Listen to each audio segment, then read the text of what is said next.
Hello दोस्तों, मेरा नाम है शेख। एक और इंटेंस केस स्टडी में आपका स्वागत करता हूँ। आज हम जो कहानी देखने जा रहे हैं वो सिर्फ एक मर्डर केस नहीं बल्कि एक पूरी जिंदगी की कहानी है। रिपेलिएशन, एडिक्शन, गिल्ट और एक बिगड़ती हुई फैमिली की कहानी। 16 अक्टूबर 2013 को ढाका के चंबेली बाग एरिया में पुलिस रहमान फैमिली के घर का सर्च कर रही थी। कई दिनों से फैमिली का कोई अता पता नहीं था। लोग बेहद परेशान थे कि आखिर ये परिवार कहाँ गया। पुलिस की सर्च पुलिस को एक रूम तक ले गई जहां से एक सड़न की बदबू आ रही थी। पुलिस को तुरंत अंदाजा हो गई ये किसी अच्छी खबर की निशानी नहीं और ये बदबू थी लाश की सड़न की। तो चलो दोस्तों, अब बढ़ते हैं केस की तरफ और केस को डिटेल में समझते हैं। सो दोस्तों, इस केस का सेंटर पड़ता है यंग लड़की ओएशी रहमान। सो दोस्तों, मैं आपको वेलकम करता हूँ आपके अपने चैनल क्राइम वर्ल्ड इंडिया पे। ओएशी अपने परिवार के साथ चमेली बाग में रहती थी। काफी टाइम तक इस जगह रहने की बात की। कुछ सालों के बाद उन्होंने एक हेल्पमेट रखी जिसकी उम्र जस्ट 11 साल की, सोमी। 2002 में ओएशी ने इंटरनेशनल स्कूल से पढ़ाई शुरू की। वो बचपन से ही एक एवरेज स्टूडेंट थी, ज्यादा दोस्त नहीं थे और अक्सर अकेली रहती थी और उसे अपना अकेलापन पसंद भी था। अक्सर होता ये था, वर्किंग पेरेंट्स होने की वजह से उसके पेरेंट्स से उसे टाइम नहीं दे पाते थे और ओइशी को वो अटेंशन नहीं मिलती थी जो बच्चों को मिलनी चाहिए, जिसकी वजह से वो धीरे धीरे रिपेलियस होती गई। ओइशी के फादर एक पुलिस इंस्पेक्टर थे जिसकी वजह से घर में एक खास ख्याल रखा जाता था। ओइशी के पेरेंट्स चाहते थे कि ओइशी पढ़ाई में स्ट्रॉन्ग हो, लेकिन उसका इंटरेस्ट पढ़ाई में बिल्कुल जीरो था। 2008 तक ओइशी जब जस्ट 5 ग्रेड में थी उसने सिगरेट पीना शुरू कर दिया। यहाँ तक कि वो दिन में 20 सिगरेट तक पी जाती थी। पेरेंट्स पकड़ लेते तो ताना देते, मारते, बट ओइशी की आदत बदलने का नाम नहीं ले रही थी और ओइशी ने सिगरेट ना छोड़ने का फैसला कर लिया। And day by day situation getting verse.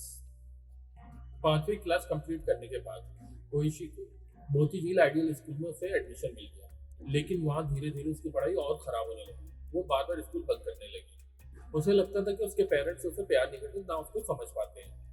2008 में इवन ओइशी ने 2 बार सुसाइडल अटेम्प्ट किया, बट दोनों बार उसके पेरेंट्स ने उसकी जान बचा ली। 8 ग्रेड तक आते आते ओइशी क्लब में जाने लगी जहाँ उसकी दोस्ती मोस्टली ज्यादा एज के लोगों से होने लगी, जिनकी उम्र 26 साल से लेकर 40 साल के दरमियान थी। कुछ लोग डांसर थे, कुछ बिजनेसमैन थे और कुछ लोग ड्रग सप्लाई करते थे। There was so much age gap and age groups. इसी दरमियान उसकी मुलाकात इसी क्लब में रोनी से। रोनी इसी क्लब में डांसर था। रोनी का रियल नेम मिर्जा नूर रहमान रोनी था। दोनों जल्दी क्लोज फ्रेंड बन गए। सिगरेट पीना, टाइम स्पेंड करना, साथ नशा करना जैसे रोज की बात बन गई। ओइशी को जब पैसे चाहिए होते तो अपने डैड के वॉलेट से पैसे चुरा लिए। एक दिन पकड़ी गई। डैड ने काफी ज्यादा डांटा, बट ओइशी को डांट के कहाँ फर्क पड़ने वाला था। वो तो काफी ज्यादा रिबेलियस हो चुकी थी। 2012 में ओइशी ने अल्कोहल पीना शुरू कर दिया और फिर याबा लेना शुरू कर दिया। याबा को मोस्टली लोग मैडनेस ड्रग भी कहते हैं क्योंकि ये लोगों का मेंटल लेवल या समझने की कुवत बिल्कुल ही जीरो कर देती है या अनस्टेबल कर देती है, और यही ओइशी के केस में हुआ। एडिक्शन बढ़ती गई और जब पैसे मिलना बंद हो गए ओइशी ने तीसरी बार सुसाइड अटेम्प्ट किया, पर इस बार भी परिवार ने बचा लिया, जिसके बाद उसके पेरेंट्स ने उसका स्कूल चेंज कर दिया और घर से निकलना बंद कर दिया और फ्रेंड से मिलना जुलना खत्म करवा दिया। ओइशी का डेली रूटीन था स्कूल जाना और स्कूल से वापस घर आना, बट ओइशी ने अपने दोस्तों से बात करने का दूसरा जरिया निकाला। वो फोन पर पेरेंट्स से छुप छुप कर दोस्तों से बातें करती रहती है, but at this point she start considering Ronnie as his boyfriend और वो उससे हर बात शेयर करने लगी क्योंकि उसे लगता था कि रॉनी उसकी बातें समझता है जो उसके पेरेंट्स नहीं समझ पा रहे। ओइशी स्टिल अपने सब दोस्तों से फोन पर कॉन्टेक्ट की। 31 जुलाई 2013 को उसके पेरेंट्स ने उसका फोन पकड़ लिया। इस बार उन्होंने फोन छीन लिया और काफी डांटा और फोन तोड़ दिया, और यही ओइशी का ब्रेकिंग पॉइंट था। इसके बाद उसका जो गुस्सा था वो नफरत में बदल गया और उसे उसके पेरेंट्स दुश्मन लगने लगे, और यहीं से शुरू होता है मर्डर का प्लान। ओइशी को लगता था कि वो अपनी जिंदगी अपने पेरेंट्स की वजह से अपने असूलों पर नहीं गुजार पा रही, और ये इस वजह से हुआ कि उसे बचपन से अटेंशन नहीं मिली थी। ओइशी ने डिफरेंट फार्मेसी से 60 सेडेक्टिव टैबलेट्स खरीदी और 5 दिन पहले उसने पूरा प्लान रॉनी को बता दिया, जिस पर रॉनी ने उससे बॉडीज को छुपाने का वादा भी किया। 15 अगस्त 2013 को ओइशी ने अपना प्लान एग्जीक्यूट किया। ऑन ट्यूजडे ओइशी ने अपनी मदर को सर्टिफिकेट मिली हुई कॉफी दी जिसके बाद उसकी माँ अपने बेडरूम में जाकर सो गई। फिर उसने रात 10 बजे अपने फादर को फोन किया और कहा कि जल्दी घर आ गए। उसने अपने फादर को वही सेडेक्टिव मिली हुई कॉफी दी, जिसके बाद वो भी अपने रूम में जाकर सो गए। रात 2 बजे ओइशी ने 2 बोतल विस्की पी और फिर नाइफ लेकर अपने पेरेंट्स पर हमला कर दिया। ओइशी ने पहले अपनी मदर पर हमला किया। माँ की चीख सुनकर ओइशी का छोटा भाई वही जग गया, जिसको बचाने के लिए उसकी माँ ने उसे धक्का देकर दूर कर दिया, पर वो अपनी जान ना बचा पाई। ओइशी ने अपनी मदर पर 11 हमले किए। इसके बाद ओइशी ने अपने फादर पर हमला किया, जिन पर उसने 2 बार चाकू से वार किया और वो दम तोड़ गए।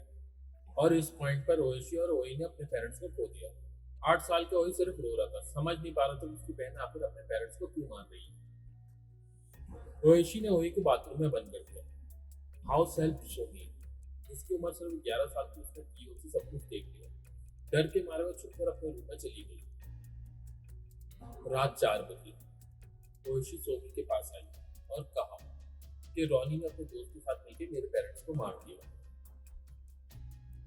बट सोमी ऑलरेडी नोस कि ओइशी ने ही अपने पेरेंट्स का मर्डर किया। इवन जब ओइशी सोमी के पास आई तो उसके कपड़ों पर खून लगा हुआ था, पर डर के मारे सोमी ने कुछ नहीं कहा और वो वही करती है तो ओइशी ने उससे कहा। रात भर ओइशी ने सोमी से ब्लड साफ करवाया, बॉडीज को वॉशरूम में शिफ्ट किया, जिसके बाद वो नहाने के लिए शावर लिया और फिर बाहर आई और फिर अपने भाई ओही को उसने वॉशरूम से बाहर निकाला। उसके बाद उसने ज्वेलरी, कैश, अपने खून लगे हुए कपड़े, नाइफ और मोबाइल को एक बैग में रखा और लेकर बाहर चली गई। उसने जाते हुए वॉचमैन को कहा, we all are going out for some time. But Oishi के पास रहने के लिए कोई जगह नहीं थी। 3 दिन तक वो रिक्शे वालों के घर पे रहती रही और झूठ बोलती रही कि उसके पेरेंट्स आउट ऑफ सिटी गए हैं, क्योंकि रॉनी नेक्स्ट डे रहने के लिए जगह अरेंज करने वाला था। But guilt and fear, she eventually catch up.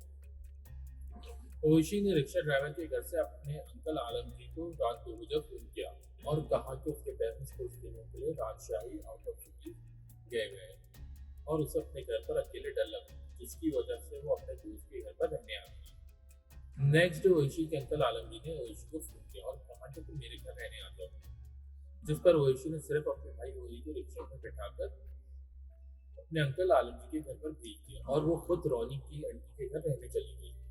दूसरी तरफ आलमगीर ओइशी और ओई दोनों का इंतजार कर रहे थे, पर जब उन्होंने देखा ओई अकेले आ रहा है तो वो काफी ज्यादा कंफ्यूज हो गया। उन्होंने ओई से पूछा कि तुम्हारी बहन कहाँ है, सोमी कहाँ है, बट ओई कुछ भी सही तरीके से नहीं बता पाया, क्योंकि शायद वो डरा हुआ था या उसकी एज काफी ज्यादा कम थी और उसे कुछ भी समझ नहीं आ रहा था कि आखिर हो क्या रहा है। अंकल के जब ओई अकेला घर लौटता दिखा तो उन्हें शक हुआ। अब वो ओई को लेकर ओई के घर पहुंचे, जहां उन्होंने देखा कि दरवाजे पर ताला लगा हुआ। ताले को देखकर उन्होंने ओई के पेरेंट्स को फोन किया, पर कोई फोन पिक नहीं कर रहा था। उसके बाद उन्होंने आसपास के लोगों से पूछना शुरू किया, जिस पर उन्हें पता चला कि ओइशी ने अपने सिक्योरिटी गार्ड को कहा था कि वो 3 लोग बाहर जा रहे हैं। आलम जी को सारी सिचुएशन काफी ज्यादा सस्पिशियस लगी, जिस पर उन्होंने फौरन पुलिस को कॉल कर दिया।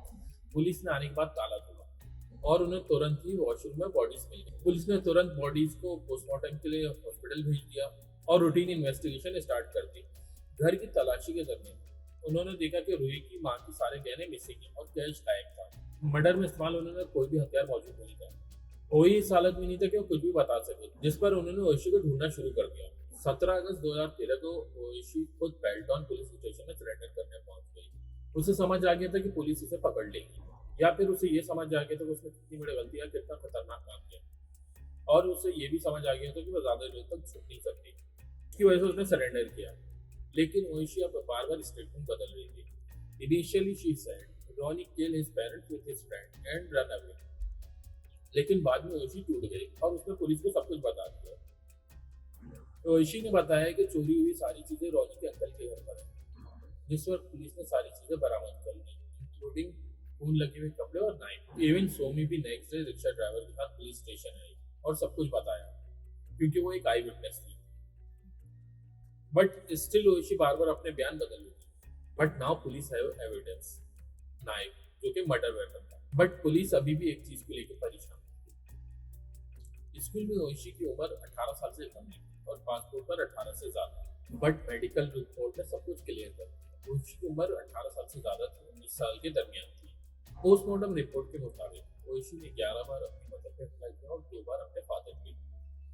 2015 में ओइशी को डेथ पेनल्टी मिली। ओइशी का बिहेवियर नॉर्मल नहीं था, उसे सुसाइडल थॉट आते और वो एक कॉर्नर पे बैठी रहती। की वजह से कोर्ट ने एक साइकोलॉजिकल एक्सपर्ट को असाइन किया।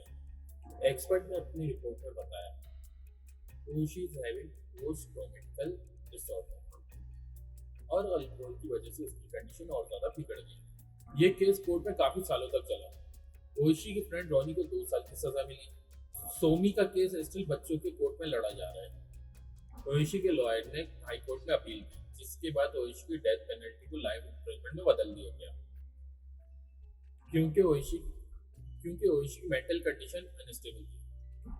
आजकल ओइशी जेल में है। वो जेल में स्पिरिचुअल बुक्स पढ़ती है और काफी ज्यादा काम है। उसकी ड्रग एडिक्शन छुट गई है और नमाज पढ़ती है और ड्रग से काफी ज्यादा दूर है।